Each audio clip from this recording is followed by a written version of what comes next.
नमस्कार दोस्तों, चमत्कारी उपाय चैनल में आपका एक बार फिर से स्वागत है।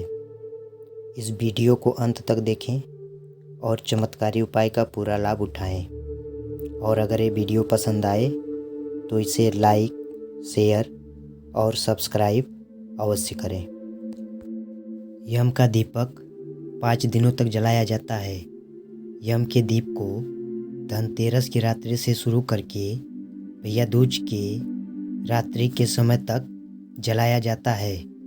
परंतु अगर आप यम के दीपक को 5 दिनों तक नहीं जला सकते हैं तो इसे नरक चतुर्दशी यानी छोटी दिवाली के दिन रात्रि के समय में अवश्य जलाना चाहिए।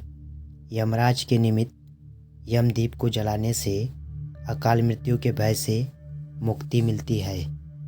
धनतेरस के दिन रात के समय यम को दीप दान करने के पीछे एक पौराणिक कथा प्रचलित है। कथा के अनुसार किसी समय में एक राजा थे जिनका नाम हेमराज था। कई वर्ष की प्रतीक्षा के बाद राजा हेमराज को पुत्र की प्राप्ति हुई और पुत्र प्राप्ति के खुशी में एक उत्सव का आयोजन किया गया और परंपरा अनुसार ज्योतिषों को भी बुलाया गया। परंतु ज्योतिषों ने जब बालक की कुंडली बनाई तो यह भविष्यवाणी की कि हे राजन, आपके बालक का विवाह जिस दिन होगा उसके ठीक 4 दिन के बाद सर्प काटने से आपके बालक की मृत्यु हो जाएगा। यह सुनते ही सारा राज्य शोक में डूब गया और इसके बाद राजा हेमराज ने अपने पुत्र के जीवन की रक्षा के लिए अपने पुत्र को ऐसी जगह भेज दिया जहां किसी स्त्री की परछाई भी न पड़े। परंतु देवयोग से उसे एक दिन एक राजकुमारी दिख गई और दोनों एक दूसरे को देखकर मोहित हो गए और उन दोनों ने गंधर्व विवाह कर लिया। जब अपने पुत्र के विवाह हो जाने की बात राजा हेमराज को पता चला तब राजा हेमराज को उन ज्योतिषों की हुई भविष्यवाणी याद आ गई और फिर राजा हेमराज ने विधि के विधान को बदलने का निश्चय किया। परंतु विवाह के 4 दिन बाद ही यमदूत उस राजकुमार के प्राण लेने के लिए आ गए। जब यमदूतों ने उस राजकुमार के प्राण को ले जा रहे थे तब उस समय उस राजकुमार की नवविवाहिता पत्नी का विलाप सुनकर उन यमदूतों का हृदय भी द्रवित हो उठा।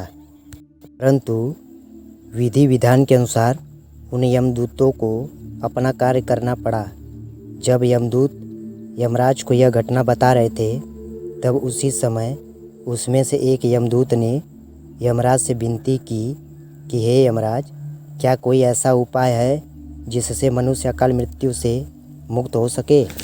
यमदूतों के विनती को सुनकर यम देवता बोले, हे दूत, मृत्यु तो कर्म के अधीन होता है, परंतु इससे मुक्त होने का एक आसान तरीका मैं तुम्हें बताने जा रहा हूँ, इसलिए सुनो।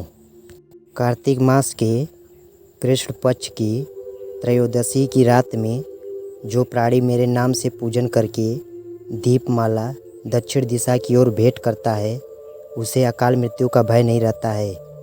इसी कारण से लोग इस दिन घर से बाहर दक्षिण दिशा की ओर यम के नाम का दीपक जलाकर रखते हैं। यम का दिया परिवार के सभी सदस्यों के घर आने और खाने पीने के बाद सोने जाते समय जलाया जाता है। यम के दीपक को जलाने के लिए आटे के दीपक को बनाकर जलाया जाता है। अगर आप आटे के दीपक को बनाकर नहीं जला सकते हैं तो मिट्टी के दीपक को भी जला सकते हैं। इसके लिए अपने घर के मुख्य द्वार के बाईं ओर चावल या गेहूं के दाने थोड़ा सा रख करके उसके ऊपर 1 रुपये का सिक्का रख करके उस पर दिए में सरसों के तेल को डालकर रुई की बत्ती लगाकर जलाया जाता है। इस दीपक को जलाते समय इस बात का ध्यान रखना चाहिए कि दीपक का लौ दक्षिण दिशा की ओर रहे। बाद में उस दीपक, सिक्के और अनाज के दाने को किसी बहती हुई नदी में प्रवाहित कर दें।